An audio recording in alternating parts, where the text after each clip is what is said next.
Welcome back to Major Intonio's presentation of Psychological Warfare by Paul M. A. Linebarger.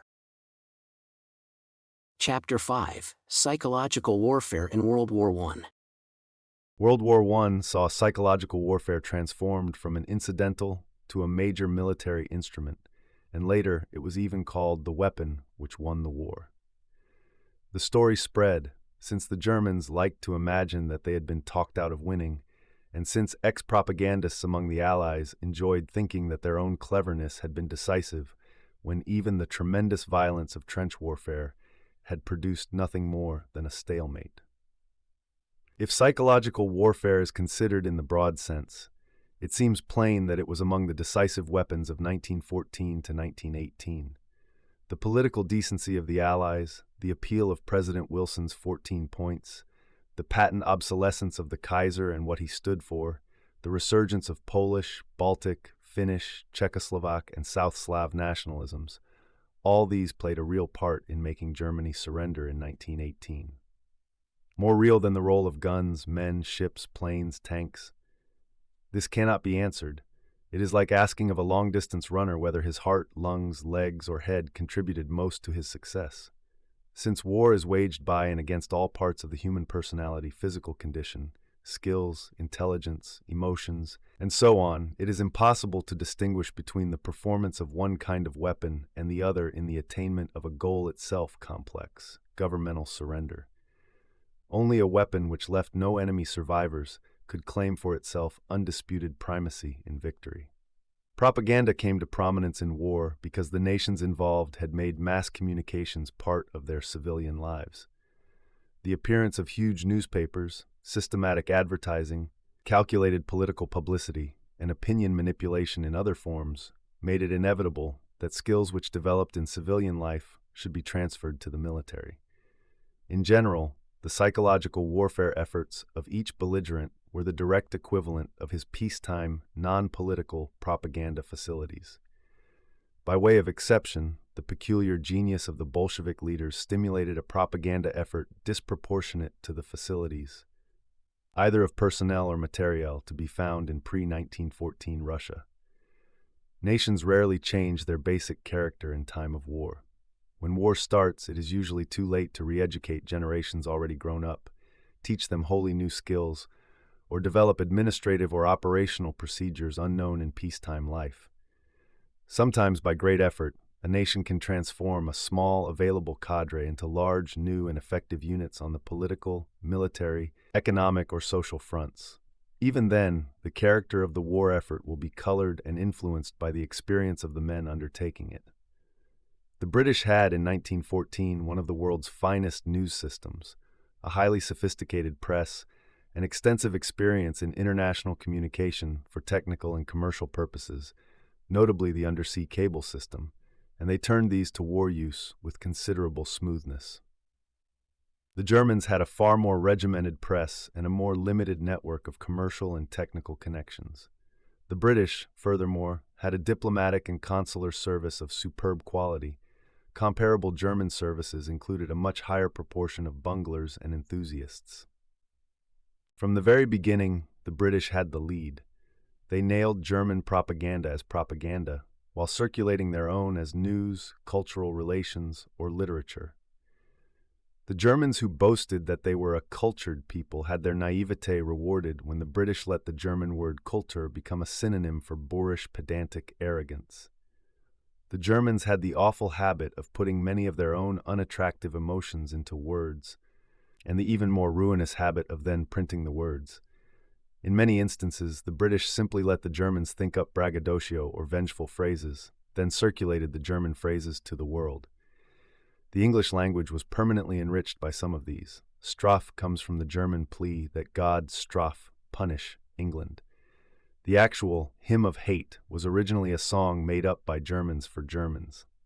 The word Hun was applied to the German army by Kaiser Wilhelm himself, and so on.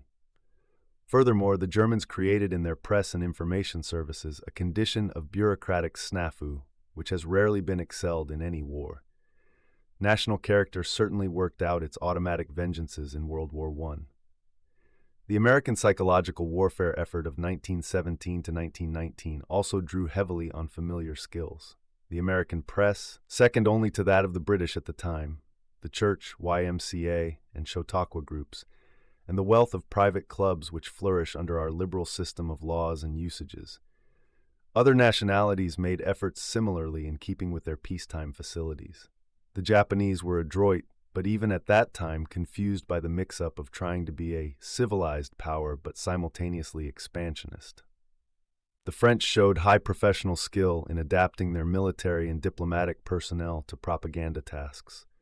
France's position as battleground ensured her of the rage of her own people and the sympathy of neutrals, giving propaganda from Paris a hearing. The Chinese, though undergoing the downfall of the Yuan Shikai dictatorship and lapsing into chaos, maintained an impeccable diplomatic front and played a weak hand for everything it was worth. They had their private quasi-war with the Japanese in 1915. That they did so while putting the blame for Allied disunity squarely on the Japanese where it belonged is to their credit. The weight of the propaganda war, as of the material war, fell on its prime contestants, Britain, Germany, and the United States. The private and revolutionary groups which emerged as the revolutionary governments played a vigorous part because they had few other functions to distract their attention. The Republic of Czechoslovakia got its start in Pittsburgh, Pennsylvania, in 1918, and fought psychological warfare from the instant it took form. Not till later did it assume the weightier and more expensive responsibilities of ruling and warring. The British effort.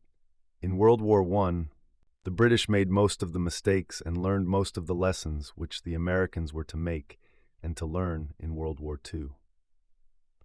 The British Foreign Office formed a war propaganda bureau in 1914, but a great deal of the effort was done by private facilities, patriotic associations, or by lower political and military echelons of the government and armed forces, and without coordination. Things became so confused that at the midpoint of the war, the British organized a Department of Information with Colonel John Buchan at its head. Buchan will be remembered by all adventure lovers as author of the 39 Steps, The Courts of the Morning, and other first-class thrillers. He was also made a peer under the style Lord Tweedsmuir and became a popular Governor-General of Canada.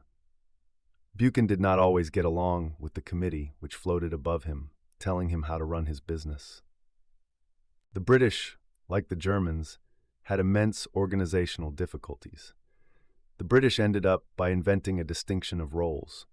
Thus, they finished World War I with two separate propaganda agencies.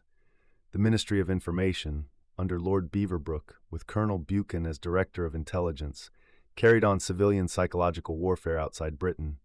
The National War Aims Committee carried on civilian psychological warfare within Britain. Military psychological warfare was carried on by military and civilian agencies, both. The British required 5 years of honest effort, bitter wrangling, and positive political invention in order to devise a psychological warfare system sufficient to meet the needs of a great power at war. They did not let their administrative difficulties prevent their conduct of correct, poised, and highly moral propaganda, nor impede their use of plentiful funds and high ingenuity in getting their propaganda across. The British set the pace in coordinating political warfare with news propaganda and in effecting workable liaison between national policymakers and operational and public relations chiefs of the armed services. It is not likely that, even in World War II, the Americans, within the looser, younger, bigger framework of our more compendious government, achieved as good results in terms of timing. State War Navy, OWI, OSS, Treasury timing of related events or news items was obtained through most of World War II in the following manner. The federal agency affected did whatever it was going to do anyhow, and other federal agencies took notice after the event, initiating their related actions, if any were feasible then and only then. The British sought to get around this in World War I by correlating their policy toward various countries with their policy involving different departments. They were not totally successful, but they learned a lot. The net product of their propaganda was, for most of its purposes, superb. The German failure in propaganda. German writers, after World War I, sometimes attributed the superiority of the British in propaganda to the innate fiendishness of Britishers as contrasted with the gullible purity of Germans. The psychoneurotic non-com who made himself famous to the world's cost did not make this mistake. In Mein Kampf, Hitler stated categorically that the British had understood the professional touch in propaganda while the Germans had not. Hitler's contempt for the masses was shown in his explicit statement of their inattentiveness, their poor response to formal logic, their affirmative reaction to simple one-sided reiteration. He said, "In England, propaganda was a weapon of the first class, while with us it was a sop to unemployed politicians." German nationalists of whatever stripe found themselves in accord when they blamed their military defeat on the enemy's use of propaganda. They thus succeeded in maintaining the myth, already sedulously inculcated for 2 centuries, that the German army could not be beaten in the field. The extremists and crackpots among them went on to develop the stab-in-the-back theory that an unbeaten Germany was betrayed from within by Jews, socialists, and democratic people. The mutually exclusive alternatives, namely that either Allied propaganda was fiendishly good and the Germans merely innocent victims, or else that Allied propaganda was ineffectual and the anti-war sentiment a purely German development, did not keep the Hitlerites from exploiting both alibis simultaneously. The post-war period of the 1920s saw, therefore, the curious spectacle of the Germans lauding American psychological warfare and counting it as a major factor of defeat, while the Americans naturally emphasized the fighting record of American troops. As for Kaiserist propaganda, it started out with the twin curses of amateurishness and bureaucracy, each of them crippling but deadly when paired. German writers and scholars ran wild in 1914 and 1915 in trying to put the blame on the Allies. Amateurish in public relations, they succeeded in arousing a tremendous amount of antagonism. They were handicapped by the ponderosity of the German imperial government, by the intervention of persons unfamiliar with news or advertising, at that time the most obvious sources of civilian propaganda personnel, and by a military stodginess which made German press communiques infuriating even to anti-British readers. Overseas propaganda developed through poorly secured clandestine channels and was mixed up with espionage and sabotage personnel. Inescapable breaks gave all German agents a bad name. George Sylvester Viereck, who has enjoyed the odd distinction of being our most vocal pro-German sympathizer in both wars with Germany, later wrote a naive but revealing account of his operations under the title Spreading Germs of Hate, Boston, 1930. No British information officer was guilty, even after the war, of a comparable breach of taste. Viereck praises the British for their sang-froid and skill. Coming from him, the praise is more than deserved. More seriously, German propaganda lacked both organization and moral drive. Lieutenant Colonel Nicolai, the Imperial German General Staff officer responsible, puts part of the blame on the German press and on the press officers of the Army and the Reich. In fact, the enemy remained virtually untouched by any kind of German propaganda. This reproach falls against the press, it would seem, as well as on the responsible officials. Internationally minded papers themselves failed to cooperate. Yet it was precisely these which were circulated and esteemed abroad. Newspapers with other pro-militarist editorial policies, failing to get leadership from the government, could not aim at any unified effect. Instead, the goal of the governmental press leadership remained a thoroughly negative one, to prevent the press from doing harm to national policy. Without developing his theme into systematic doctrine for psychological warfare, the German colonel stated the basic defect of World War I from the German point of view. Writing in 1920, he went on to say, "The enemy alleges simply to have copied our frontline propaganda when he initiated his. In so doing, he is guilty of a deliberate untruth, made for the sake of removing the moral blot which is attached to his victory." Nicolai could not overcome the supposition that propaganda was a dirty and unsoldierly device, and that it was much more honorable for armies to exchange loss of life than to save men on both sides by talking the enemy into surrendering. But he went on to the real point at issue. Furthermore, It was not moralistic misgivings which kept us from applying to the enemy front lines a propaganda campaign as successful as theirs, but very sober, practical obstacles. There were available to us none of the psychological points of attack at which propaganda would have been effective against the enemy forces, points such as the enemy found in our own domestic conditions. What was lacking was political propaganda as precursor of military. What the Germans failed to learn in World War I, they later learned and applied in World War II. The German imperial government started in 1914 with a defiant assurance of its own power. Power was not sought among the masses so far as Kaiser Wilhelm was concerned.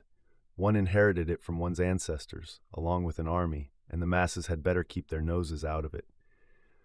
The Hitlerite German government of 1939 began its world war only after 2 decades of shrewd, conscienceless, bitter domestic propaganda.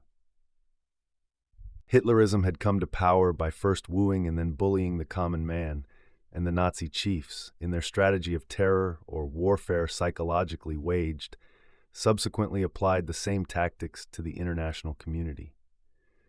Hitler conquered Europe with these tactics. He started with flattery, made scenes, and ended with cold brutality. These were the skills of the urban slum. The Creel Committee. The fabulous American propaganda, of which the Germans expressed such dread, was the work of 2 agencies. The civilian agency was the Committee on Public Information, universally known as the Creel Committee, after its chairman, Mr. George Creel. The military agency was the Propaganda Section, or Psychologic Section, G2D, General Headquarters, American Expeditionary Forces, under Captain Heber Blankenhorn.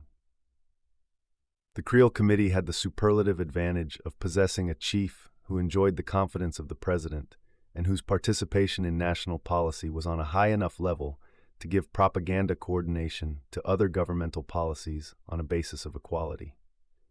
Creel himself considered the task to be one of advertising, and he organized his committee with extreme looseness, expanding it rapidly. Although his total gross budget for the war was only a fraction of WWII's budgets in World War II, he systematized most of the publicity activities then available. News services were maintained by means of a news bureau in Washington that fed material to the commercial press and processed other material to publicity missions abroad. Heavy emphasis was placed on the home audience, for Creel's mission covered all phases of propaganda work. Sections were set up for posters, advertising, 4-minute men, volunteer local speakers in all American communities, films, American minority groups and the foreign language press, women's organizations, information bureaus, syndicated features, and cartoons. The young but already large American motion picture industry was made a channel whereby American propaganda movies went to both the United States and overseas audiences. In one instance, Creel got the American producers to threaten Swiss exhibitors with a boycott unless they showed American propaganda film along with the features. Missions were sent to France, England, Italy, Switzerland, Holland, Spain, Scandinavia, Mexico, and other Latin American countries, China, and Russia. It was not considered necessary to send American propagandists to Japan in World War I. The Japanese were given the American propaganda file and were asked to use it. They said they would. The Creel Committee was run in simple, almost chaotic fashion. Agencies proliferated whenever a new idea turned up. The basic concept was that of domestic American agitation, as practiced commercially through advertising and socially through the civic clubs. The war propaganda left a rather bad taste in the mouth of many Americans, and the boisterous joviality of the arousers probably produced negative attitudes which encouraged pacifism and isolationism in the post-war years. The purely technical side of the work was done well, but at the terrible cost of overshooting national commitments. America emerged from the war disappointed at home and discredited abroad so far as the heated propaganda of making the world safe for democracy was concerned. A more modest, more calculated national propaganda effort would have helped forestall those attitudes which, in turn, made World War II possible. Creel and his fellow workers did not remember that beyond every war there lies a peace, in its own way as grim and difficult as war. They did not understand that no war is the last war, that leeway must be left for propaganda to be effective again. They said that World War I would be the last of all wars. Perhaps they believed it themselves. General Pershing's headquarters. The civilians of the Creel Committee patronizingly claimed to have helped the G2 men at AEF headquarters run psychological warfare. In the official history of Captain Blankenhorn's group, which centered from the very beginning on leaflet production, there is little reference to outside aid. Radio did not exist as a means of mass communication, and loudspeakers then surpassed an ordinary megaphone very little, if at all. Hence, communication with the enemy had to be through print. Leaflets were basic. The Americans at AEF concentrated on morale and surrender leaflets. They did work that was superb from the point of view of common-sense psychology. They used British and French experience in applying techniques of leaflet distribution, making inventions and improvements of their own. Balloons and airplanes were the chief methods for air distribution. The plane-borne leaflet bomb was a development of World War II. Extensive improvements were made in the procedures of leaflet distribution by means of mortars. The morale leaflets used the anti-militarist, pro-democratic sentiments of the world at that time. The autocracy and inefficiency of the German government provided an excellent target. Since propaganda against the upper classes was not yet regarded as a communist monopoly, considerable appeal was introduced for the common German soldier against his generals, nobles, officials, and capitalists. German nationalism was attacked by means of sectional appeals to Lorrainers and Bavarians. The news that America was in fact producing vast weapons, that the American army was truly in Europe, that the German retreats were really serious, these were used in morale form, see below, rather than as spot news leaflets. It was in the primary mission of combat propaganda, the inducement to surrender, that the Americans excelled themselves. They produced limitless appeals promising the Germans first-class American food when they surrendered. Emphasis was indeed on all surrender themes: good food, human care, privileges under international law, patriotic value of remaining alive, opportunity to return to loved ones, and so forth. But the Americans went over these variously and came back to the topic of food.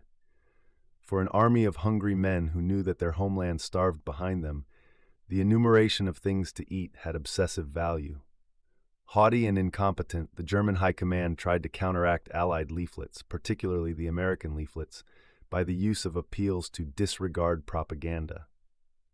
While the German armies plainly backed down toward defeat, such German statements preached about the situation. They did not put the common soldier's plight in concrete terms. They did not say, "You will be unemployed, poor, sick, dishonored, lonely if you surrender. Your wife will be beaten by Frenchmen, your daughters raped by savages, your father and mother starved to death by the food prices."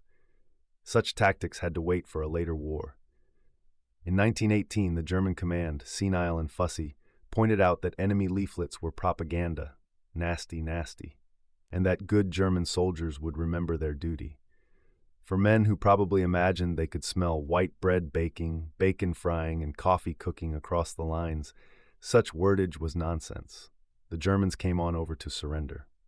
Captain Blankenhorn's unit, without benefit of psychologists, developed a German morale analysis chart. This was made up before scientific polling had become a common technique, and was consequently based on a group of selected known factors, given arbitrary weight, and then averaged into a total. It was not number of German prisoners per 100 who express attitudes characterized by doubt, but the U-boat situation, unity in Germany, and other abstracted generalities which were used as controls. The chart was carefully kept and sought to follow morale from its causative factors rather than by a percentage count of attitudes discovered in the newspapers or among prisoners. The Bolshevik and Chinese revolutions. The dynamic propaganda development of this period came about in Russia. The Russian Revolution began as reaction to an adverse military situation, disesteemed leadership, economic hardship, and long overdue reforms. In its first, or constitutional phase, it had an inevitableness about it. There was little resistance to the revolution, and the popular mood was one of relief, joy, easement. However, the majority group of the Russian socialists interpreted the Marxist philosophy to mean, putting it bluntly, that the end is justified by the means. They believed that they had developed a system of politico-economic forecasting which, while not always certain, was close to certain. And they further believed that no one else, lacking this system of forecasting, could lead the workers and peasants to their historically inevitable freedom. This philosophy may sound beside the point, but it is not. Such abstruse doctrines of Hegelianism and Marxism were used by the majority socialists, known by their Russian name Bolshevik, to give themselves a sense of unconditional rightness. From the first phase of the revolution on, the Bolsheviks pitilessly sabotaged all other democratic groups. There was no point in helping other groups, when Bolsheviks alone had the inner secrets of history at their command.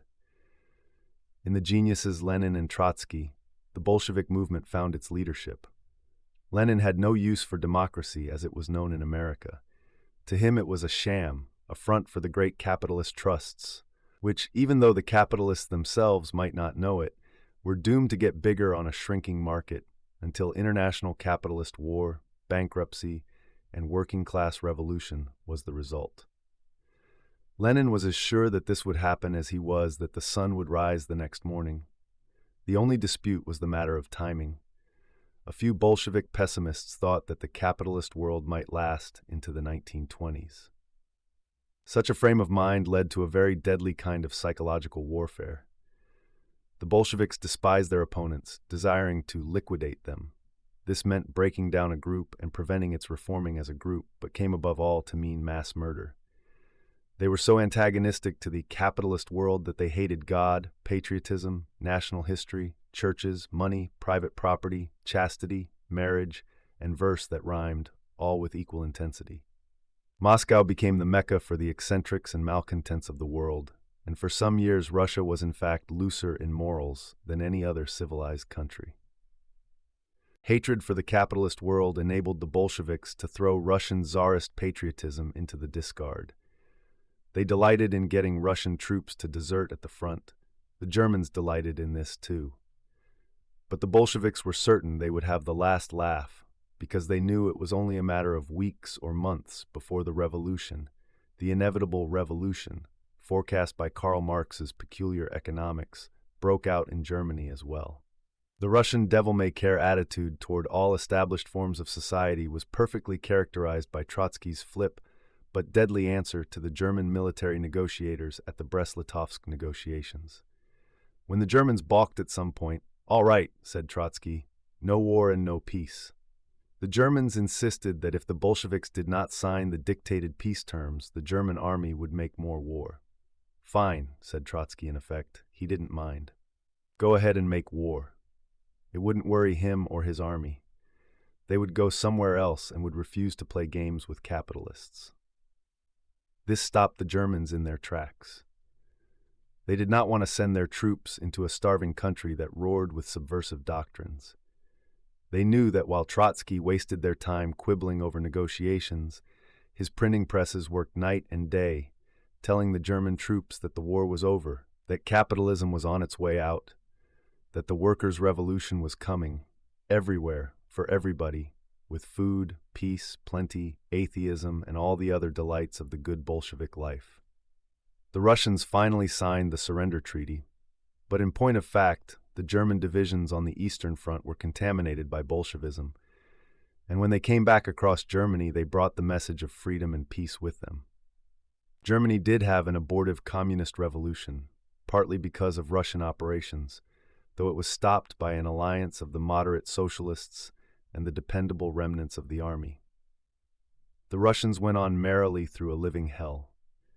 For 5 more years, the Bolshevik leaders held their country together with wretched industrial production, poor food, bad weapons.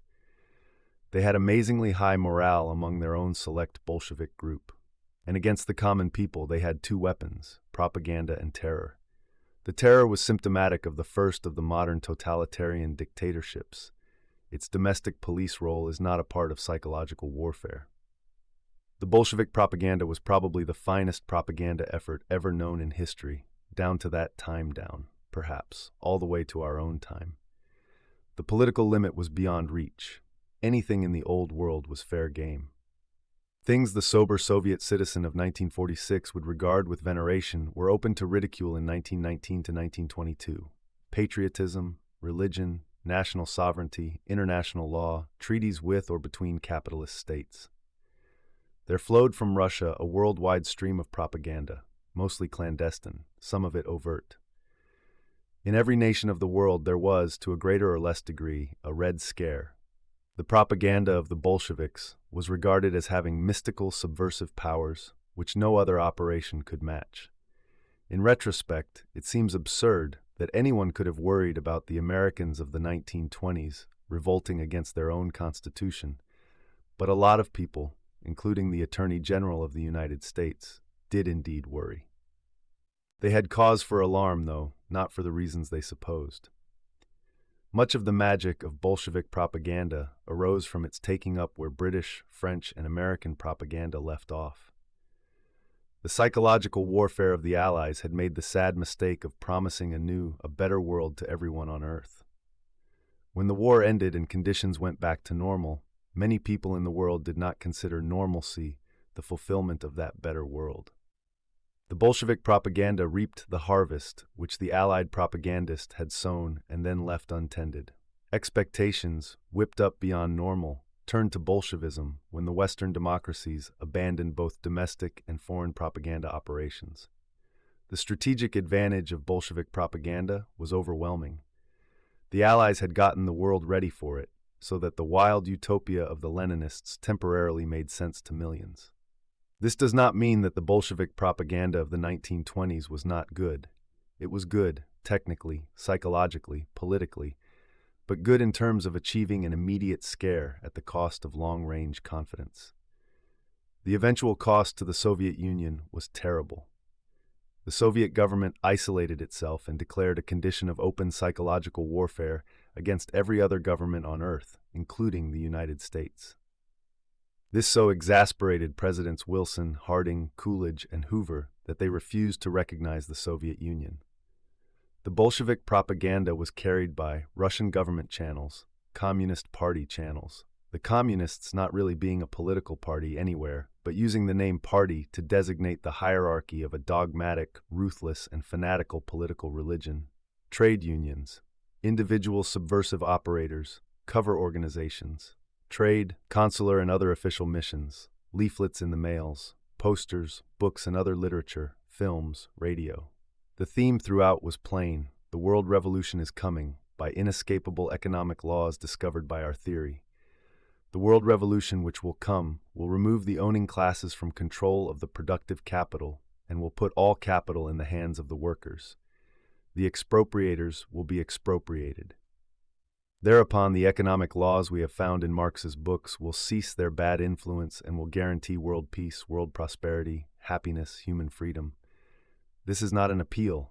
This is science. This is objective. We know. Listen. The communists harped on these basic themes.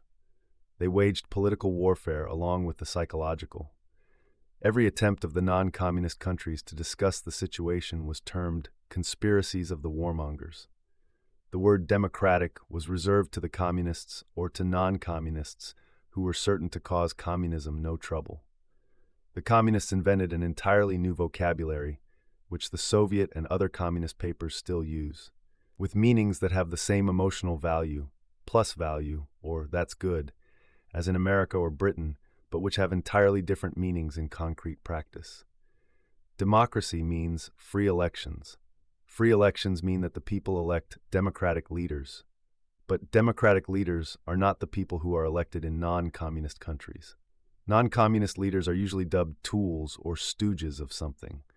They are servile or reactionary.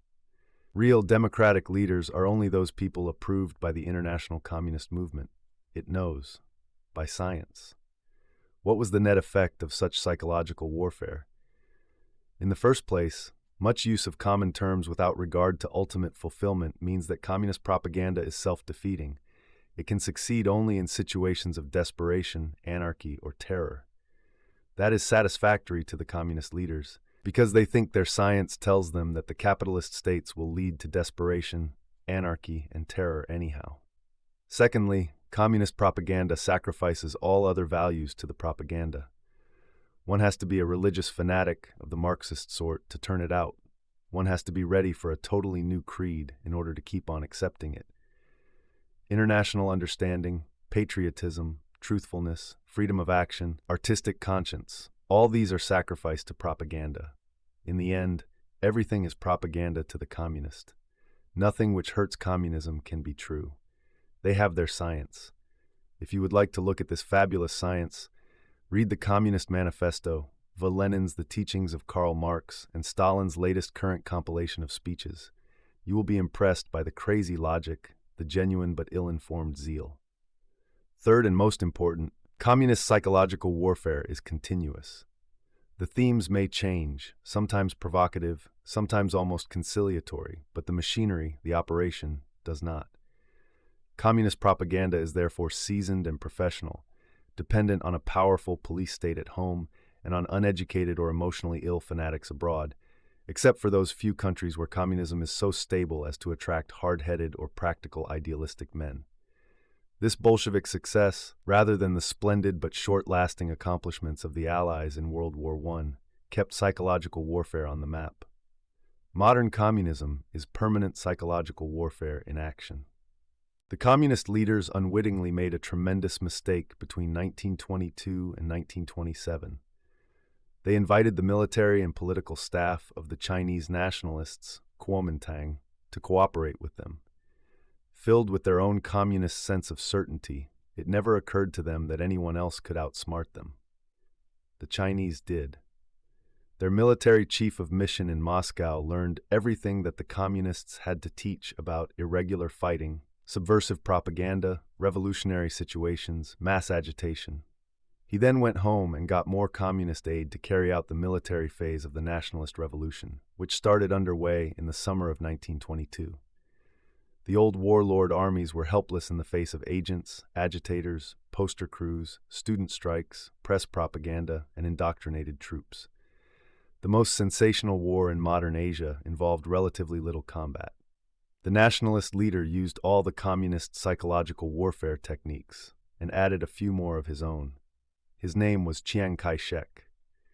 In 1927, the communists began a debate in Moscow as to whether they had used the nationalists enough or not. One group said they might as well liquidate the nationalists, Sun Yat-senism, Chiang Kai-shek and all. The other said they should use the nationalists a little longer to carry on the struggle against American, Japanese, and British imperialism. Chiang Kai-shek displayed a keen interest in these formal theoretical discussions, which, thanks to his Moscow training, he understood perfectly. While the communists were still debating when and how to hijack him, he hijacked them. In the fall of 1927, he turned against them, using the weapons of terror and propaganda, and then shifting to the more solid ground of economic development. They have not forgiven him. Nationalist China to this day possesses a working duplicate of the Moscow propaganda facilities, which the communists, unconscious of the humor of it, call fascist. What is anti-communist for whatever cause is fascist, they say.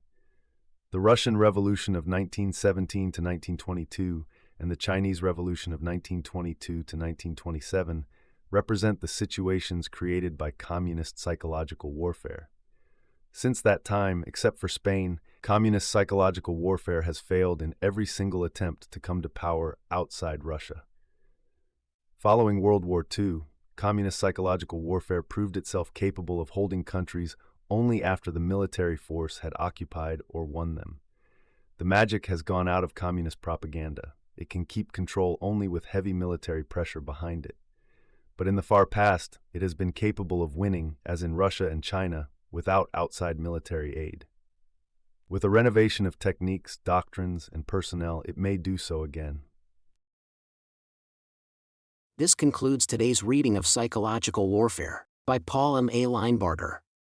Join us also the day after tomorrow for the subsequent part. Subscribe to Major Intonio's channel. Thank you for listening, and so long.